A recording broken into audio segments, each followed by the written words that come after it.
CM గారి సందేశం కోసం మనమంతా ప్రేమతో ఎదురు చూస్తూ ఉన్నాం. గౌరవనీయులైన ముఖ్యమంత్రి గారి సందేశం.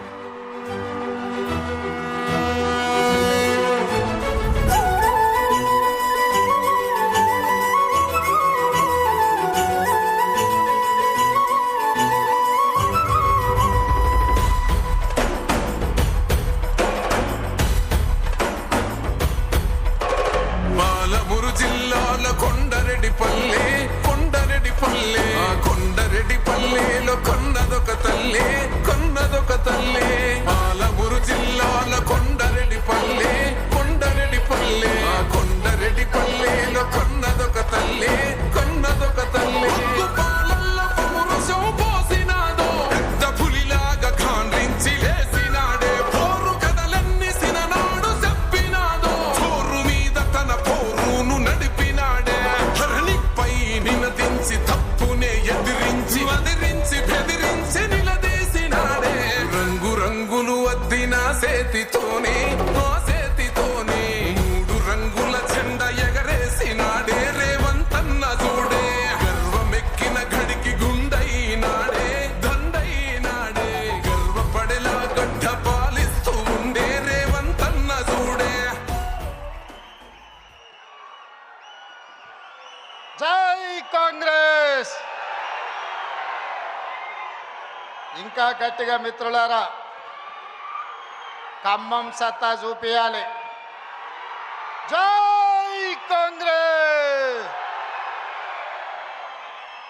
ధన్యవాదాలు మిత్రులారా. మిత్రులు, మీ అభిమాన నాయకుడు ఈనాడు రైతు ఆశీర్వాద సభ ఏర్పాటు చేసి నాతో పాటు మండలి చైర్మన్ గుత్తా సుఖేందర్ రెడ్డి గారిని, శాసనసభ స్పీకర్ గడ్డం ప్రసాద్ కుమార్ గారిని, వ్యవసాయ శాఖ మంత్రివర్యులు తుమ్మల నాగేశ్వరరావు గారిని, రెవెన్యూ శాఖ మంత్రివర్యులు పొంగులేటి శ్రీనివాసరెడ్డి గారిని, ఐటీ అండ్ ఇండస్ట్రీస్ మినిస్టర్ మిత్రులు దుద్దిల్ల శ్రీధర్ బాబు గారిని, ఖమ్మం జిల్లా ఇన్ఛార్జి మంత్రివర్యులు వాకిటి శ్రీహరి గారిని, R&B శాఖ మంత్రివర్యులు మిత్రులు కోమటిరెడ్డి వెంకటరెడ్డి గారిని, అదేవిధంగా ఖమ్మం జిల్లా పార్లమెంట్ సభ్యులు రఘురామ్ రెడ్డి గారిని, మహబూబాబాద్ పార్లమెంట్ సభ్యులు బలరాం నాయక్ గారిని, రాజ్యసభ సభ్యులు వేం నరేందర్ రెడ్డి గారిని, ప్రభుత్వ విప్ ఆది శ్రీనివాస్ గారిని, మరో ప్రభుత్వ విప్ డాక్టర్ రామచంద్ర నాయక్ గారిని, సీనియర్ శాసన సభ్యులు పాయం వెంకటేశ్వర్లు గారిని, కోరం కనకయ్య గారిని, మిత్రులు శాసనసభ్యులు రామ్దాస్ నాయక్ గారిని, సోదరిమణి శాసనసభ్యురాలు రాగమయ్య గారిని, అదేవిధంగా శాసనసభ్యులు ఆది నారాయణ గారిని, అదేవిధంగా భద్రాచలం శాసనసభ్యులు తెల్లం వెంకట్రావు గారిని, ఖానాపూర్ శాసనసభ్యులు వెడ్మ బొజ్జు గారిని, జూబ్లీ హిల్స్ శాసనసభ్యులు నవీన్ యాదవ్ గారిని,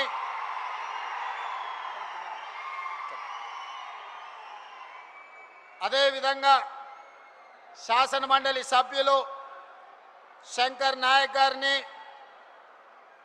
ఈర్లపల్లి శంకర్ గారిని, అదేవిధంగా శాసనసభ్యులు మనోహర్ రెడ్డి గారిని, మరో శాసనసభ్యులు నాగరాజ్ గారిని, ఈనాడు తెలంగాణ రాష్ట్ర నలుమూలల 10 సంవత్సరాలు నిరంతరంగా ఎదురు చూసిన ప్రతి కుటుంబానికి రేషన్ కార్డు 3,28,00,000 మందికి ఈనాడు సన్న బియ్యాన్ని అందిస్తున్న సాగునీటి పారుదల శాఖ మంత్రివర్యులు పెద్దలు ఉత్తమ్ కుమార్ రెడ్డి గారిని, వివిధ కార్పొరేషన్ల చైర్మన్లను, ప్రభుత్వ అధికారులను, ప్రాణ సమానులైన ఖమ్మం జిల్లా రైతాంగం వేలాదిగా వచ్చి మీ అభిమాన నాయకుడు, నా ఆప్త మిత్రుడు బట్టి విక్రమార్క గారు ఏర్పాటు చేసిన ఈ సభను విజయవంతం చేసినందుకు మనస్ఫూర్తిగా అభినందనలు, కృతజ్ఞతలు ఈరోజు మీ అందరికీ తెలియజేస్తున్నా. మిత్రులారా, ఈనాడు మేము హెలికాప్టర్లో పైనుంచి వస్తున్నప్పుడు కిందికి చూస్తే చీమల దండై ఈనాడు ఉప్పెనగా మీరందరూ ఈ జగన్నాథపురం చింతకాని మండలం మధిర శాసనసభ నియోజకవర్గంలో ప్రజాపాలనను ఆశీర్వదించడానికి విచ్చేస్తుంటే నా గుండె పులకించిపోయింది. రాజకీయంగా పాలమూరు నాకు ప్రాణమైతే నా రాజకీయ ఎదుగుదలలో ఈ ఖమ్మం జిల్లా గుండె కాయలాగా పని చేసిందని, ఆ గుండె ఈనాడు పులకించిందని నేను గర్వంగా మీతో పంచుకోదలుచుకున్నా. మిత్రులారా, 10 సంవత్సరాల రాక్షస పాలన, ఆనాడు నేరెళ్లలో దళితులను లారీల కింద ఇసుక మాఫియా తొక్కించినప్పుడు గిట్టుబాటు ధర అడిగిన గిరిజనులని ఖమ్మం జిల్లాలో బేడీలు వేసినప్పుడు, ఉద్యోగాల కోసం నిరుద్యోగ యువకులు పోరాడితే లాఠీలను తూటాలను పేలుస్తున్నప్పుడు శాసనసభలో ప్రతిపక్ష నాయకుడిగా బట్టి విక్రమార్క గారు, కాంగ్రెస్ పార్టీ అధ్యక్షుడిగా పిసిసి అధ్యక్షుడు హోదాలో నేను ఆనాడు పాదయాత్ర చేపట్టి తెలంగాణలో నలుమూలలు తిరిగినాం.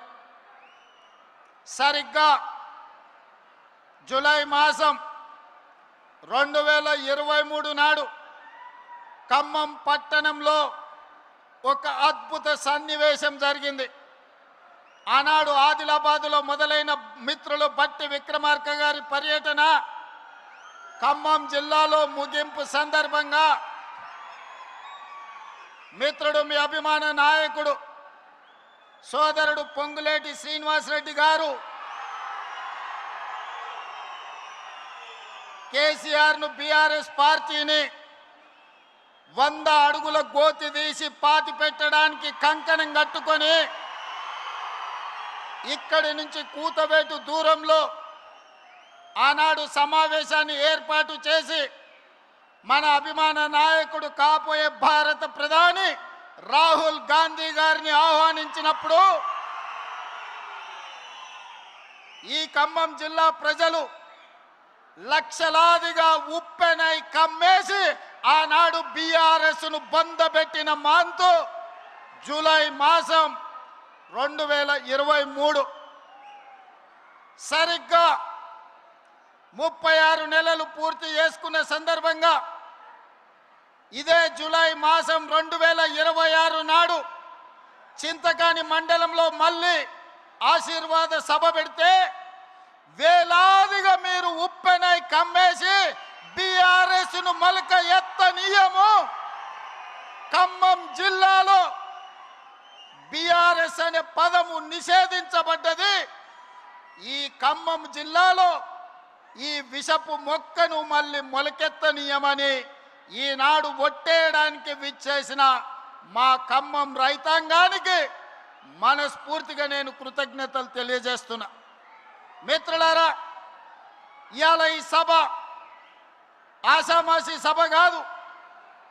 ఈ సభ పరిపాలనకు సంబంధించిన సభనే కాదు, భవిష్యత్ ప్రణాళికలను రచించుకొని తెలంగాణ రాష్ట్రం 4 కోట్ల ప్రజలు ఏ దిశగా, ఏ వైపున రాబోయే శాసనసభ ఎన్నికల్లో తీర్పు ఇయ్యబోతున్నారో మిమ్మల్ని అందరినీ చూసిన తర్వాత నాకు అర్థమయ్యింది.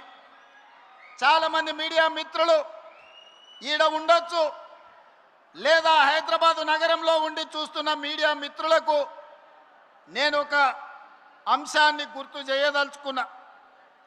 ఆనాడు జూలై 2023 నాడు ఖమ్మంలో రాహుల్ గాంధీ గారి బహిరంగ సభ, భట్టి గారి పాదయాత్ర ముగింపు, మిత్రుడు పొంగులేటి గారి కాంగ్రెస్ పార్టీలో చేరిక సభ తరువాత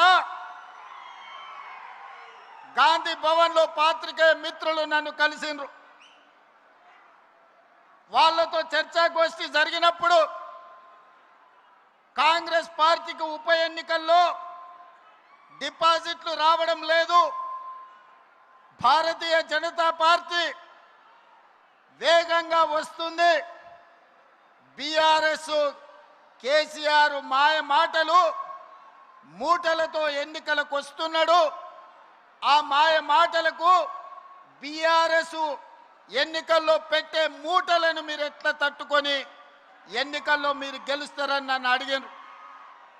ఆనాడు నేను ఒక్క మాట స్పష్టంగా చెబితే గుర్తుండదని పెద్దలు ఒక మాట చెప్పిండ్రు, సౌ బక్నా ఏక్ లిఖ్నా అని. ఆ మీడియా మిత్రులకు నేను ఒక మాట చెప్పిన, మీరు కాగితం తీసుకొని రాయండి, సీల్డ్ కవర్లో పెట్టండి, డిసెంబర్ ఎన్నికల తర్వాత ఫలితాలు వచ్చినప్పుడు నేను చెప్పింది నిజమా కాదా తెరిచి చూడండి. ఈరోజు నేను చెబుతున్నా అని ఆనాడు ఒక మాట చెప్పిన. మీడియా మిత్రులకు నేను ఇవాళ గుర్తు చేయదలుచుకున్నా. ఖమ్మం మీడియా మిత్రులు, హైదరాబాద్ గాంధీ భవన్ మీడియా సోదరులను మీరు అడిగి తెలుసుకోండి నేను చెప్పింది నిజమా కాదా.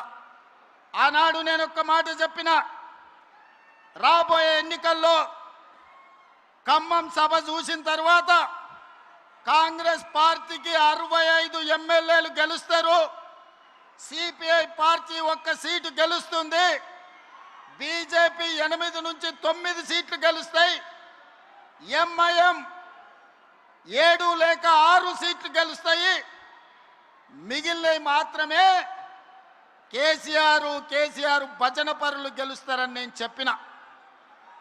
డిసెంబర్ 3, 2023 నాటి ఫలితాలు 64 సీట్లు కాంగ్రెస్ పార్టీ గెలిచింది, 1 సీటు సిపిఐ గెలిచింది. కానీ ఆ తర్వాత 1 సీటు తగ్గితే ఉప ఎన్నికల్లో తెలంగాణ ప్రజలు 2 సీట్లు ఇచ్చిండ్రు. గణేష్ని కంటోన్మెంట్లో గెలిపించిండ్రు, నవీన్ యాదవ్ను జూబ్లీహిల్స్ గెలిపించి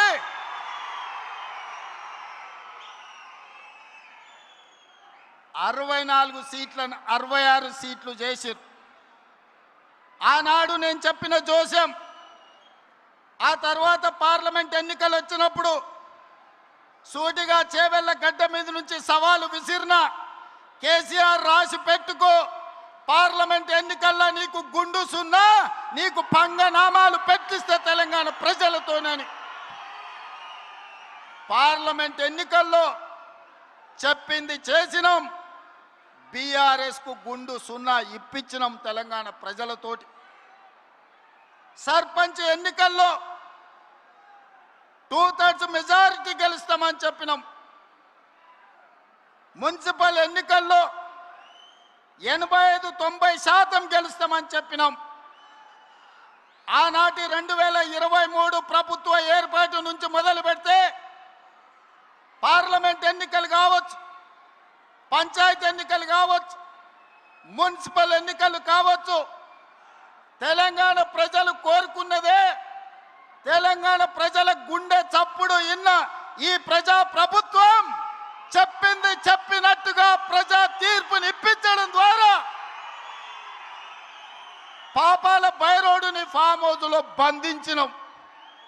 ఇక ఈ పశుపతికి విముక్తి లేదు, పాపాల బైరోడు ఫామ్ హౌస్లోనే బందీ అవుతాడని చెప్పిన మా నాడు. ఇవాళ మీడియా మిత్రులారా రాసుకోండి, ఖమ్మం జిల్లా చింతకాని మండలం వేదికగా లక్షలాది మంది ఖమ్మం బిడ్డల సాక్షిగా భవిష్యత్తు చరిత్రను, జరగబోయే కురుక్షేత్రాన్ని ఈ వేదిక నుంచే నేను చెప్పదలుచుకున్నా. కౌరవ వంశాన్ని సర్వం తెలంగాణ గడ్డ మీద నుంచి తొలగించే వరకు, కౌరవ వంశం అంటే కల్వకుంట్ల కుటుంబం, ఈ కల్వకుంట్ల కుటుంబాన్ని తెలంగాణ గడ్డ మీద రాజకీయ ముఖ చిత్రం నుంచి పాతాళానికి తొక్కే వరకు కాంగ్రెస్ పార్టీ కార్యకర్తలు విశ్రమించరు, ఒక్క క్షణము రెస్ట్ తీసుకోరు అని నేను మాట ఇస్తున్నా.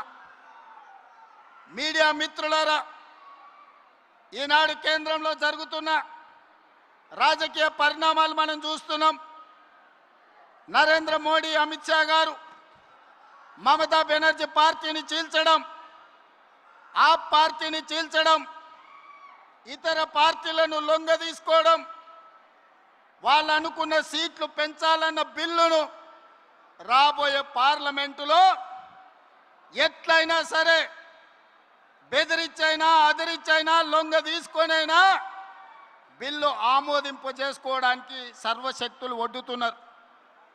ఈ పాపంలో వాళ్ళు విజయం సాధించడానికి అవకాశం ఉంది. అందుకే ఈనాడు తెలంగాణలో ఉన్న 119 అసెంబ్లీ నియోజకవర్గాలు రాబోయే 2029లో జరగబోయే ఎన్నికలు, ఆనాటి జోస్యం ఎన్నికల 6 నెలల ముందు చెప్పిన, ఈనాడు నేను చెబుతున్న ఎన్నికల జోస్యం 36 నెలల ముందు ఖమ్మం గడ్డ మీద నుంచి నేను చెప్తున్నా. రాబోయే ఎన్నికలు 2029 డిసెంబర్లో జరగవు, 2028 డిసెంబర్లో జరగవు, 2029 మే జూన్ మాసంలో మన శాసనసభ ఎన్నికలు జరుగుతాయి.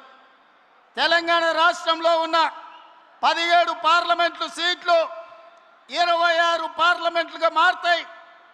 119 ఉన్న శాసనసభ నియోజకవర్గాలు 182కు పెరుగుతాయి.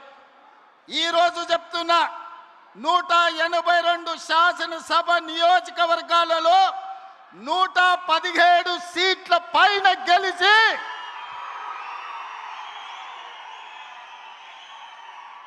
117 మీడియా మిత్రులారా రాసుకోండి. 117 అంటే 117 శాసన సభ్యులను గెలిపించుకొని రెండవసారి తెలంగాణ రాష్ట్రంలో ప్రజాపాలనను, కాంగ్రెస్ ప్రభుత్వాన్ని గెలిపిస్తాం. రాముడు మీద, భద్రాచలం రాముడు మీద ఆనా, ఇది ఖమ్మం కాంగ్రెస్ కార్యకర్తల మాట. కాసుకో చంద్రశేఖర్ రావు, నువ్వు, నీ కొడుకు, నీ అల్లుడు, నీ బిడ్డ, నీ చుట్టాలు, నీ భజన పరులు,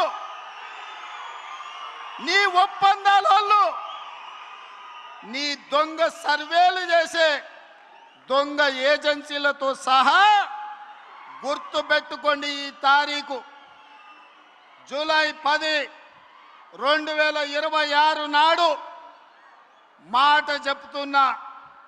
ఈ మాట కోసం రోజుకు 18 గంటలు పనిచేస్తాం మేమందరం, మా మిత్రులందరూ.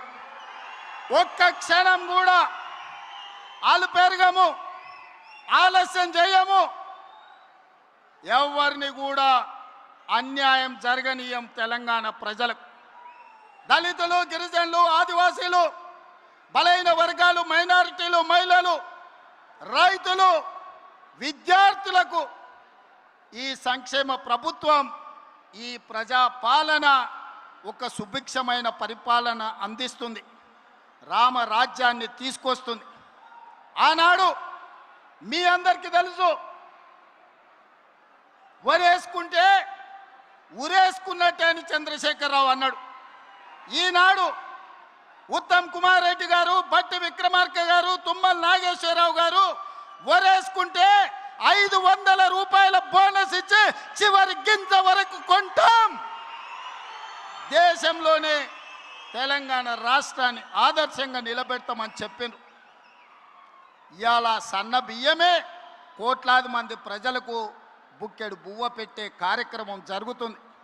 అందుకే మిత్రులారా, ఈనాడు రైతుల కోసం వ్యవసాయం దండుగ కాదు, వ్యవసాయం పండుగ చేయాలి, రైతును రాజును చెయ్యాలన్న ఆలోచనతోని మీ నాయకుడు తుమ్మల నాగేశ్వరరావు గారు ఏది ఏమైనా 600 అక్కడి సూర్యుడు ఇక్కడ మలిసినా రైతు భరోసా నిధులు ఇవ్వాలి,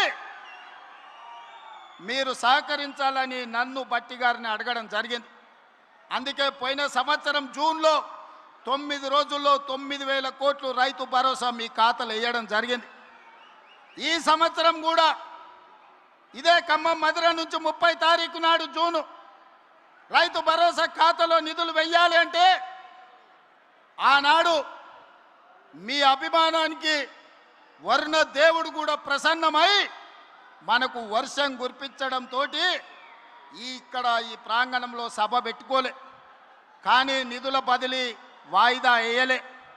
శిల్పారామంలో అప్పటికప్పుడు మా యువ శాసనసభ్యులందరూ ఈర్లపల్లి శంకర్తో సహా చాలామంది వందలాది మంది రైతుల సమక్షంలో మొదటి విడత రైతు భరోసా నిధులు శిల్పారామంలో విడుదల చేసినాం.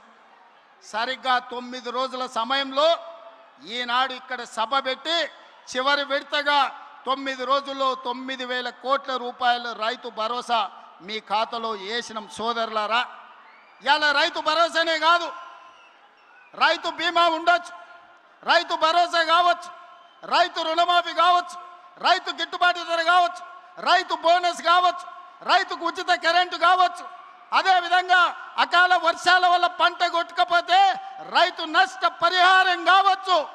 దాదాపుగా 1,70,000 కోట్ల రూపాయలు ఈ 30 నెలల్లో రైతుల కోసం ఖర్చు పెట్టిన ప్రభుత్వం భారతదేశంలోనే తెలంగాణ ప్రభుత్వం, ప్రజా ప్రభుత్వం.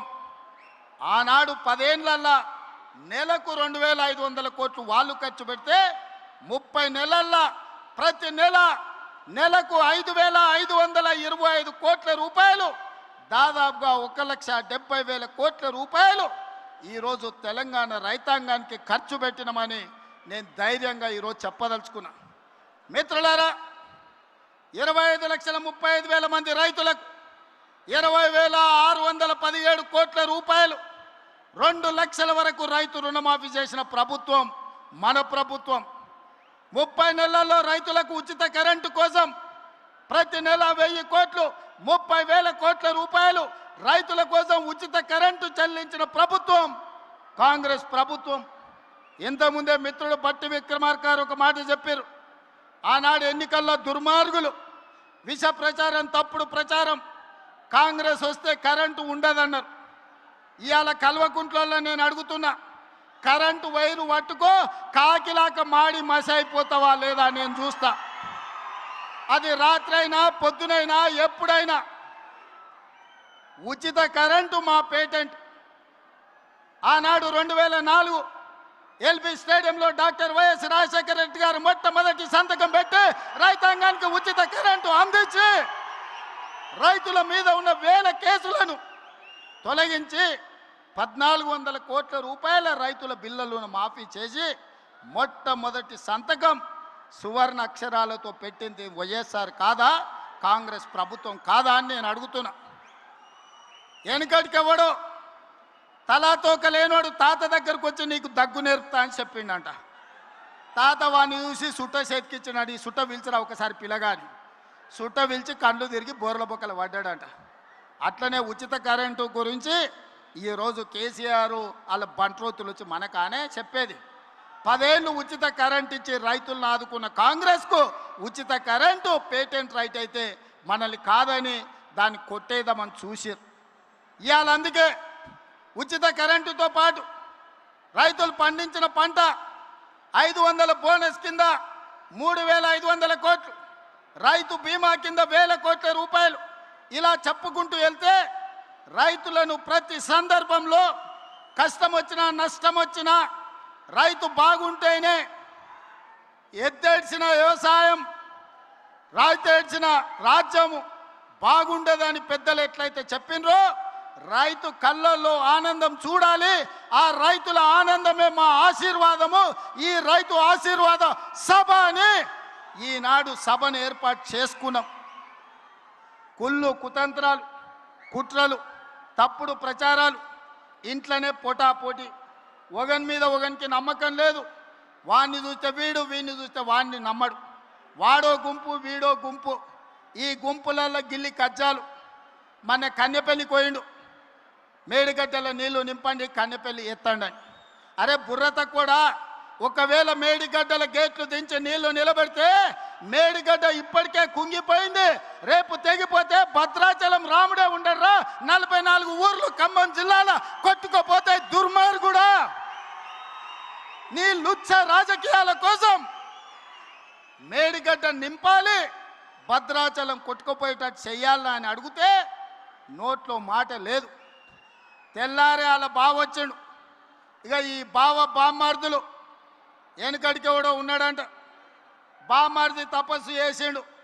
రాజ్యంలో రాజును ఎట్లయినా తండ్రి రాజ్యం ఇస్తలేడు, తండ్రిని కానేసి రాజ్యంను ఏలుకోవాలని పెద్ద మర్రి చెట్టు ఎక్కి తపస్సు కూర్చున్నాడు. బామర్ది మా అయ్య పోవాలి, నాకు అధికారం రావాలని కఠోరమైన తపస్సు చేసిండు.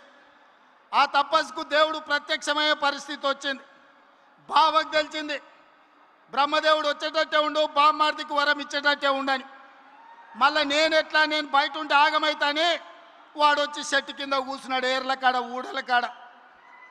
దేవుడిగా బయలుదేరిండు. మొదట బామ్మార్ది దగ్గరకు వచ్చిండు. ఈ లోపల బామ్మార్దికి తెలిసింది కింద బావ కూడా కూర్చున్నాడు, తపస్సు చేస్తుంటే దేవుడు ఆడిపోతాడని. వీడికి అసలే మిడిమిడి జ్ఞానం, తెలివి తక్కువడు. కిందల పడేది తెలియదు, కీసల పడేది తెలియదు. అందుకే దేవుడు రాగానే ఆలోచన చేసిండు, ఏం అడిగినా మా బావగాడు తెలివి కల్లోడు ఎక్కువ అడుగుతాడేమని. స్వామి వస్తే వచ్చినావు కానీ ఓ పని చేయి, నాకు వరం ఇవ్వాలంటే నాదో కన్ను ఓడు అని అన్నాడట. అదేంటంటే నేను మళ్ళీ చెప్తా కానీ స్వామి నువ్వు అయితే మొదలు కన్ను ఓడు అని. సరే వీడు ఇంత కఠోరమైన దీక్ష చేసి కన్ను ఓడడం అంటే నాదేం పోయిందని వాని కంట్లో ఏలు పెట్టి పొడిచిండు, వాని కన్ను పోయింది. కిందికి బావ దగ్గరికి వచ్చిండు, మరి నీ సంగతి చెప్పని. వాడు అనుకున్నాడు మా బామ్మార్ది గాడు ఏమేమి అడిగిండో నాకు తెలియదు, ఓ పని చేయి స్వామి, మా బామ్మార్ది అడిగిన దానికి నాకు డబల్ అని అడిగిండంట. ఆలోచన చేసుకో అని చెప్పాడు. ఇక లేదు స్వామి ఆలోచన లేదు, గీలోచన లేదు, మా బామ్మార్దికి ఇచ్చిన వరానికి నాకు డబల్ వరం ఇవ్వమని. సరే మంచిదని వాడిని 2 కళ్ళల్లో ఒడిచిండు. బామ్మార్ది గానికి 1 కన్ను లేదు, బావకు 2 కన్ను లేవు. ఇక ఊరు మీద ఓట్లు అడుక్కోవాలంటే ఏం చేయాలి? ఈ బావని బామ్మార్ది భుజాల మీద ఎక్కించుకొని ఖమ్మం సితకాని మండలంలో మన సభ ముందు పల్లి బఠానీలు అమ్ముకోనికి వచ్చారు. ఇది బామ్మార్దుల స్టోరీ. బావెవడో మీకు తెలుసు కదా, తాటి చెత్త అంత పెరిగిండు కానీ తలకాయలో చింతకాయ అంత కూడా తెలియలేదు. బామ్మార్ది ఎవడో మీకు తెలుసు కదా, సోంబేరిగాడు.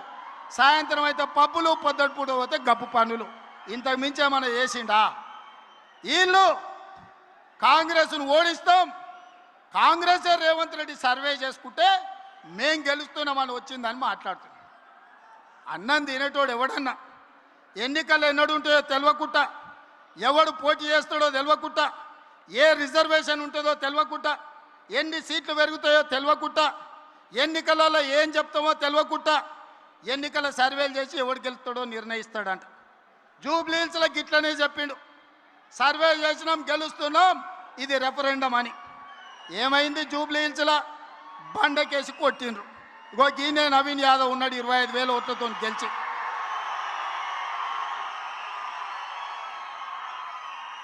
మనము పెళ్లికి బ్యాండ్ మేళమోని పిలుచుకుంటాం. బ్యాండ్ మేళమోడు మనం ఏదో అడిగితే గదే దరువు వాయిస్తాడు. వీడు సర్వేలకు ఇచ్చేటోడు కూడా వాని సర్వేలు ఇచ్చి బ్యాండ్ మేళం వాయించమంటే వీనికి సంతోషం కలిగేదే వాయిస్తాడు తప్ప నిజము చేదుగా ఉంటుందని వాడెందుకు చెప్తాడు?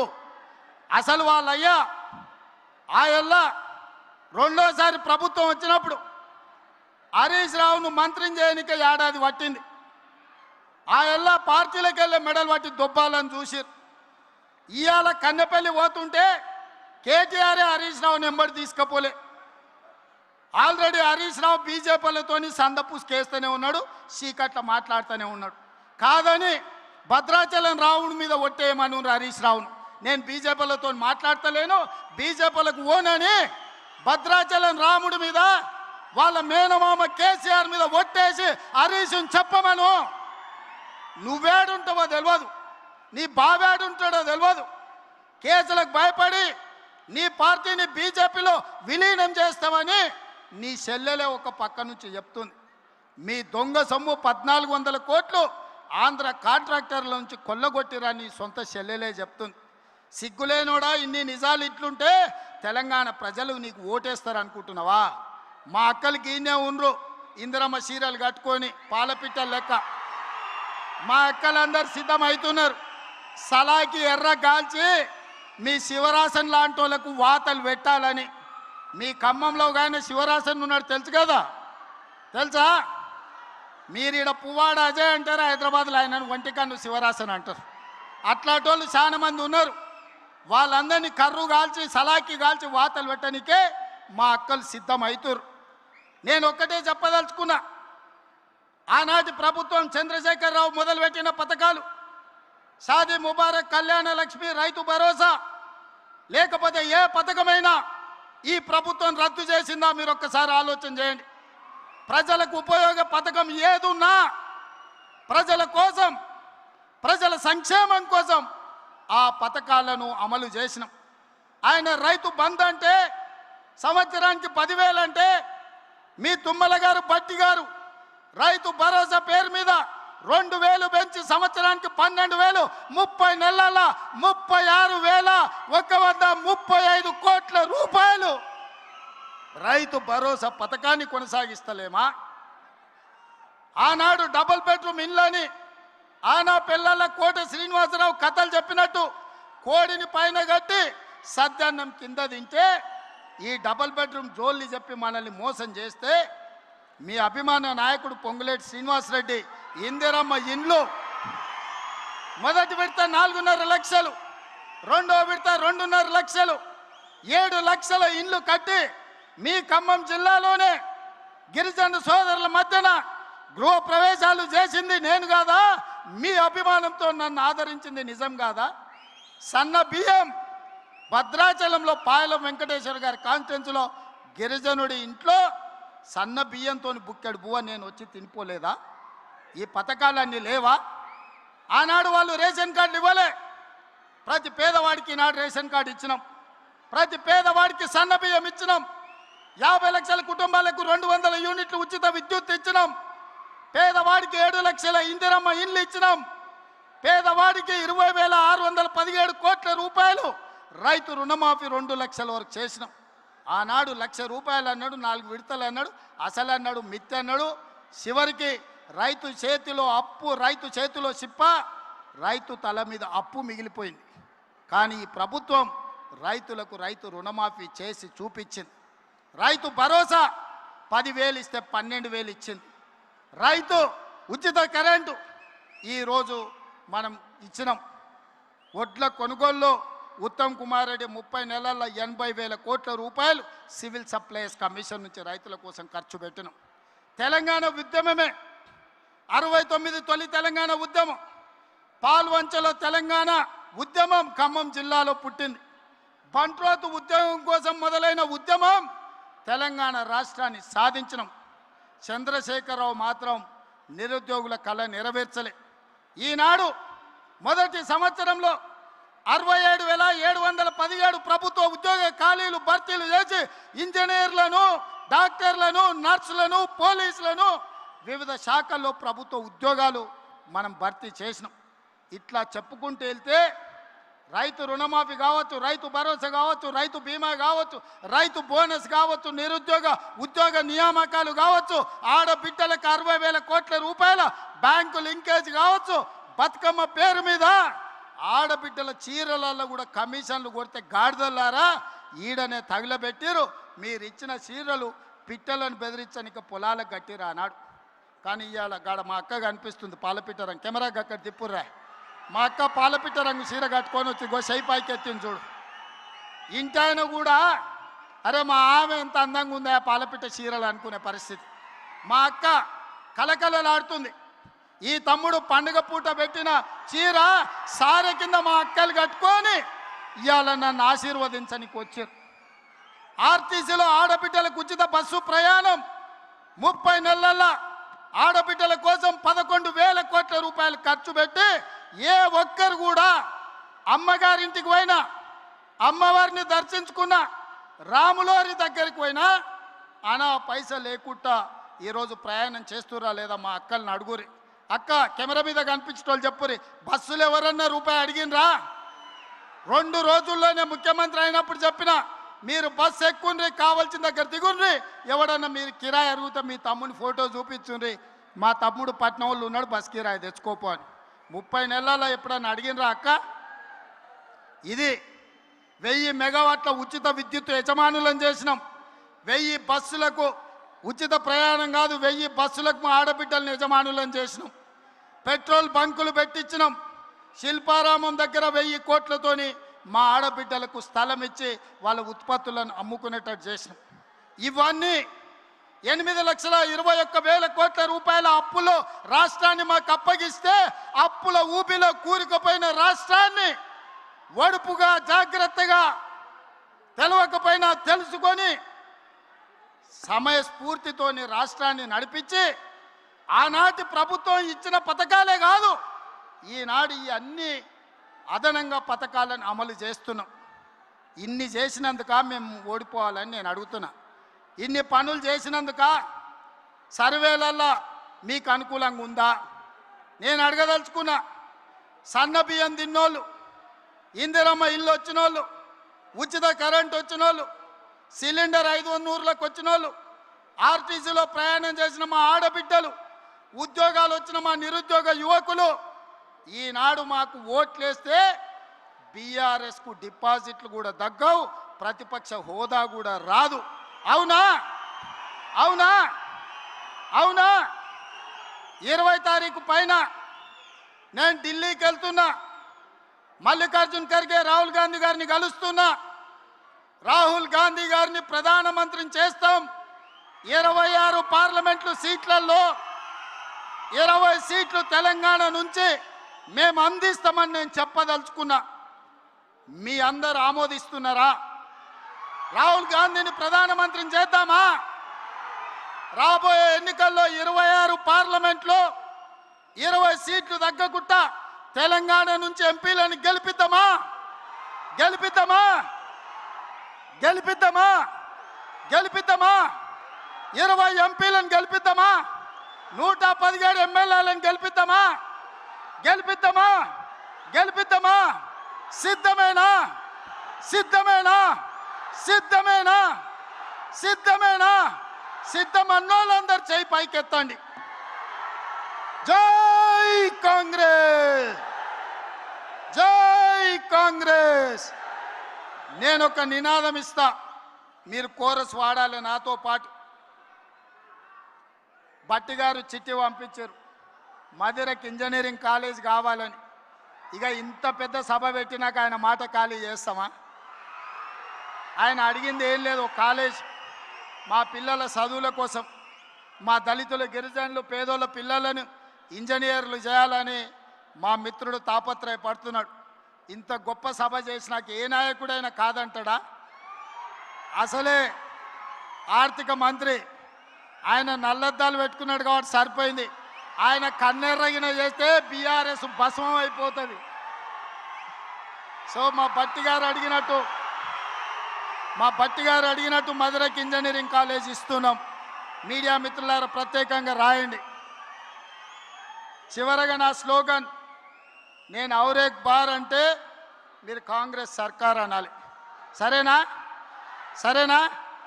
సరేనా? ఔరేక్ బార్! ఔరేక్ బార్! ఔరేక్ బార్! ఔరేక్ బార్! ఔరేక్ బార్! ఔరేక్ బార్! ఔరేక్ బార్! గో వెనకాల వీళ్ళు అంటలేరు, వీళ్ళని కూడా అనిపిర్రా. ఔరేక్ బార్! ఔరేక్ బార్! కాంగ్రెస్ సర్కార్! కాంగ్రెస్ సర్కార్! కాంగ్రెస్ సర్కార్! ఔరేక్ బార్! ఔరేక్ బార్! ఔరేక్ బార్! భట్టి గారు మీరు కూడా మా స్లోగన్ల కోరస్లో జాయిన్ గారు. ఔరేక్ బార్! ఔరేక్ బార్! మీ మాటగా రాహుల్ గాంధీ గారిని ప్రధానమంత్రిని చేస్తున్నాం. 2023 ఆనాడు రాహుల్ గాంధీ గారికి తెలంగాణలో ప్రజాపాలన తెస్తున్నామని మీరు మాట ఇచ్చిండ్రు. ఈనాడు కేంద్రంలో రాహుల్ గాంధీని ప్రధానమంత్రిని చేయడానికి ఖమ్మం బిడ్డలు మాట ఇచ్చిండ్రని నేను రాహుల్ గాంధీ గారికి మీ మాటగా చేరవేస్తా. రాహుల్ గాంధీ గారిని మళ్ళా మీ దగ్గరికి తీసుకొస్తా. గొప్ప సభ చేసి రాహుల్ గాంధీ గారిని నిండు మనసుతో మీరు ఆశీర్వదించాల్సిందిగా కోరుకుంటూ మీ అందరి దగ్గర సెలవు తీసుకుంటున్నా. 2 లక్షల మందితోని రాహుల్ గాంధీ గారి సభను 5 లక్షలు మా భట్టి గారు 10 నియోజకవర్గాలు, నియోజకవర్గానికి 50,000 మంది, 5 లక్షలతోని రాహుల్ గాంధీ గారి సభ ఇక్కడనే పెడదాం. నిండు మనసుతోని మీరు ఆశీర్వదించండి. ఖమ్మం బిడ్డల ఆశీర్వాదం, భద్రాద్రి రాములోరి ఆశీర్వాదం, రాహుల్ గాంధీ గారిని దేశానికి ప్రధానమంత్రిని చేసే వరకు మనం విశ్రమించొద్దు. మీ మాటగా రాహుల్ గాంధీ గారికి నేను చేరవేస్తాను తెలియజేస్తూ మీ అందరి దగ్గర సెలవు తీసుకుంటున్న మిత్రులారా. గౌరవనీయులైన సీఎం గారి చేతుల మీదుగా మొక్కజొన్న రైతులకు చెక్ ఇప్పుడు అందజేస్తారు. 3,504 కోట్లు. ఒక్క సీజన్లో 3,504 కోట్ల చెక్ ఇవ్వటం అనేది ఒక చారిత్రాత్మకం. డిప్యూటీ సీఎం గారు వారి సందేశంలో చెప్పారు. అలాగే రెవెన్యూ మంత్రి వారి సందేశంలో చెప్పారు. ఈ పట్టాదారు పాస్ పుస్తకాలు కూడా రైతులకు లాంఛనంగా అందజేస్తున్నారు. ఇది సాగు చేస్తూ మోకా మీద ఉండే వారికి ములుగుమాడు మండలం, ఎరుపాలెం మండలం ములుగుమాడు రైతులు బత్తుల మంగమ్మ, జల్లేపల్లి లక్ష్మణరావు, వెంకటప్రసాద్, మరియమ్మ, అట్లాగే మొక్కజొన్న చింతకాని మండలం మొక్కజొన్న రికార్డు స్థాయిలో ఇది మన బట్టిసార్ నియోజకవర్గం. మధిర అంటేనే అది మొక్కజొన్న. అలివేలు, భద్రమ్మ, అశ్విని, వెంకటయ్య, వెంకటరామరెడ్డి, నరసింహారావు, అనిల్ కుమార్ మొక్కజొన్న చెక్. అలాగే అదిగో చూడండి, మొట్టమొదటిసారిగా ఎప్పుడో ఈ పట్టాదారు పాస్ పుస్తకాలు కూడా ఒక నూతన సౌలభ్యం, సౌకర్యం.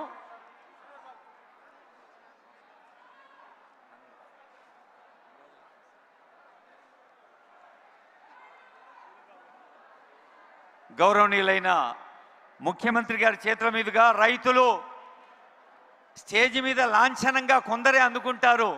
క్షేత్రం మీద ప్రతి రైతుకి అన్ని సౌలభ్యాలు, సౌకర్యాలు చేకూరుస్తున్న ప్రజాపాలనా ప్రభుత్వానికి హృదయపూర్వక ధన్యవాదాలు, మీ ఆశీర్వాదాలు.